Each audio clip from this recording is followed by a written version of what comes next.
Bienvenue sur Africa 24 dans cette nouvelle édition du 12-15. Voici les titres.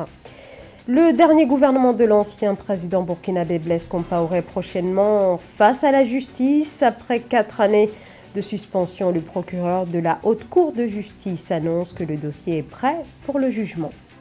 Rencontre des entrepreneurs francophones, le forum qui s'est ouvert mercredi a rassemblé dans la capitale française acteurs économiques et dirigeants, forum placé sous le signe de la liberté retrouvée et de la relance post-Covid-19. L'Afrique face au changement climatique pour surmonter la montée des températures et l'imprévisibilité climatique, le continent et ses partenaires plaident en faveur de plus de financement. Le décryptage à suivre dans ce journal. Mais avant de développer ces titres, d'abord cette nouvelle attaque perpétrée au Niger ce mardi. Au moins 16 soldats ont été tués à Baroua, au sud-est du Niger, non loin de la frontière nigériane.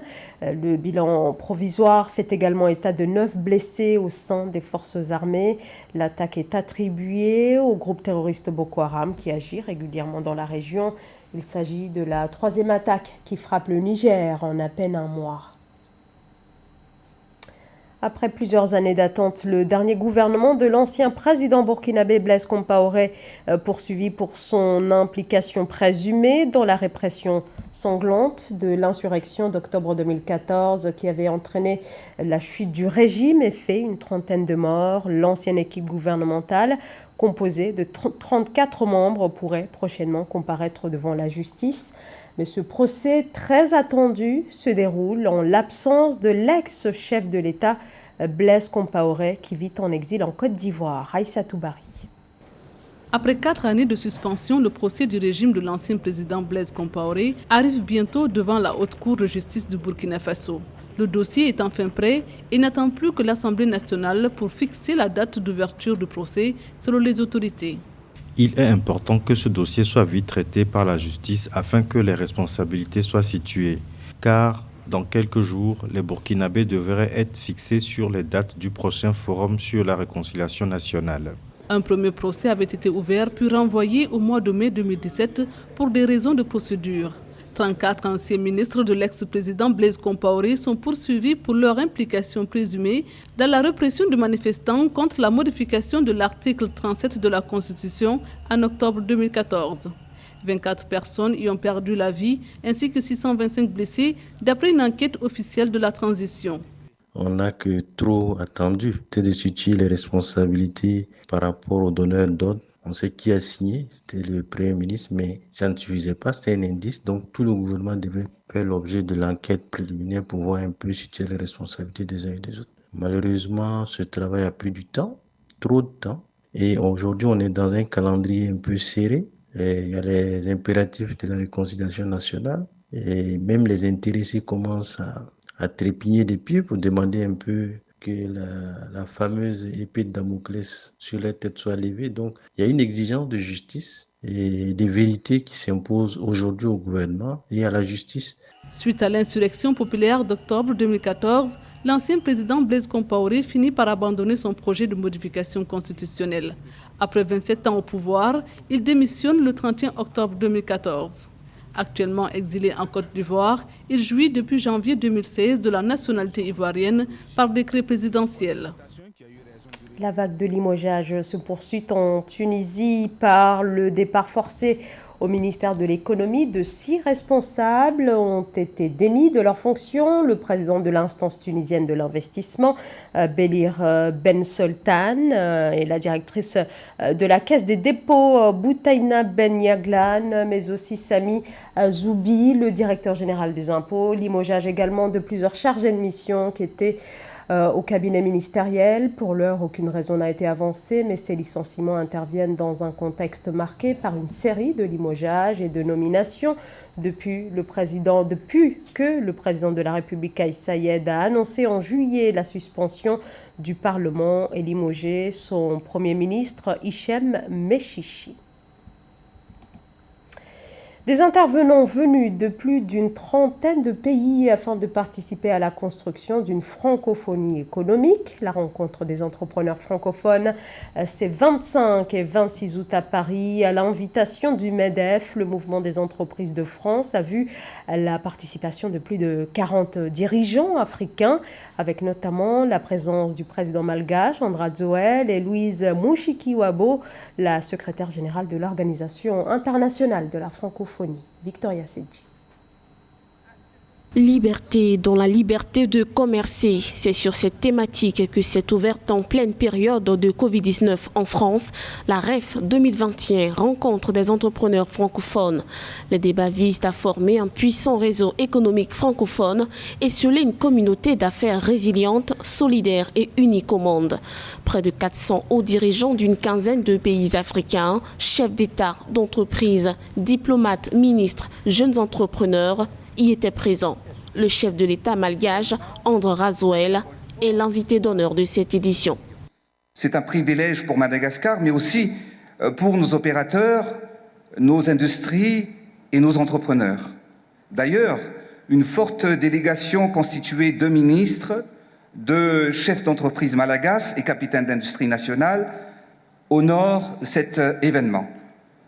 Nous devons à tout prix tirer profit de nos liens commerciaux et en développer de nouveaux pour soutenir les investissements industriels, créateurs d'emplois et de valeur ajoutée dans les pays francophones en développement. C'est l'heure de la solidarité. Qui dit francophonie dit solidarité, c'est le mot fétiche de notre organisation. C'est une des valeurs cardinales de la francophonie. La réponse doit être à la hauteur des enjeux et c'est faisable. Entre autres invités de marque à cet événement qui accueille 4500 visiteurs provenant aussi d'Asie, d'Amérique et d'Europe, le Premier ministre de Côte d'Ivoire, Patrick Kachi. Présent également avec une imposante délégation, le chef du gouvernement ivoirien a proposé que son pays abrite l'édition 2022. Nous devons faire grandir cette francophonie économique parce que nos avenirs respectifs l'exigent. Je voudrais vous proposer que cette rencontre, qui en appelle forcément d'autres, puisse désormais se tenir alternativement sur les deux rives de notre monde francophone. Et vous convie ainsi toutes et tous en 2022 à Abidjan, en Côte d'Ivoire.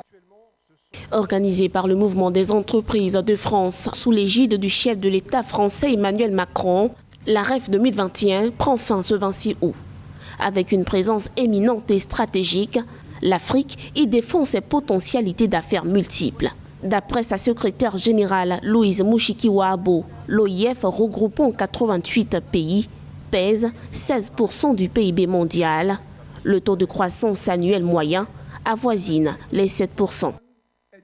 Si l'Afrique n'est responsable que de 4% des émissions totales de gaz à effet de serre, il subit de plein fouet les effets dévastateurs du changement climatique, mais difficile pour l'Afrique de prendre le virage vers les énergies renouvelables à cause du manque de financement. Aïssatou Bari. Augmenter de 20 à 30 milliards de dollars le financement du climat, tel est l'objectif des négociateurs africains lors du sommet de la COP26 qui se tiendra à Glasgow en novembre. Le continent africain ne contribue qu'à hauteur de 4% au total des émissions mondiales de gaz à effet de serre, mais pourtant il subit le plus gros des conséquences. L'argent n'est pas un problème, c'est juste un fait. Ce qui est en jeu, c'est la volonté politique de s'attaquer au problème.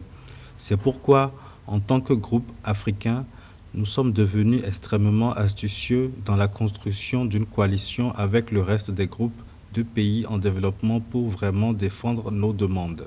Le programme des Nations Unies pour l'environnement estime que les coûts annuels de l'adaptation dans les pays en développement, qui est actuellement estimé à 70 milliards de dollars, passeront à 30 milliards de dollars d'ici 2030 et à 500 milliards de dollars d'ici 2050. Les questions de financement climatique n'ont pas commencé aujourd'hui. Tout a été biaisé lors de la COP 21 de Paris 2015, car on était tombé sur un accord non contraignant. Ce qui fait que demander aux pays développés d'accroître leur financement climatique pourrait être une vaine affaire dans la mesure où ces pays ne risquent rien s'ils n'agissent pas. La deuxième raison, c'est liée à la crise sanitaire Covid-19 qui va faire que les pays seront tenus à arbitrer entre l'urgent et le moins urgent.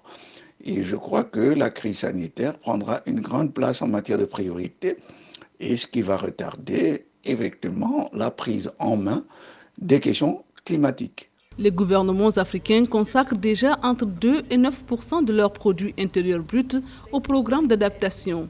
La COP26 à Glasgow offre donc l'occasion de reconnaître et de prendre en compte les besoins du continent en matière d'adaptation au changement climatique, estime le groupe des négociateurs.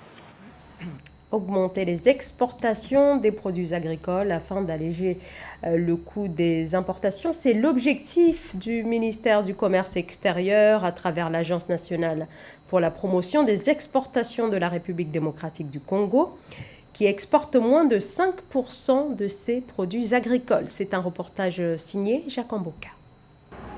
Environ 1,5 milliard de dollars américains, c'est l'enveloppe allouée annuellement par la République démocratique du Congo pour l'importation des produits alimentaires. Le pays est donc classé par l'exportation au bas de l'échelle continentale, pourtant disposant d'un potentiel sans égal. Un paradigme que veut changer le gouvernement à travers l'Agence nationale de promotion des exportations.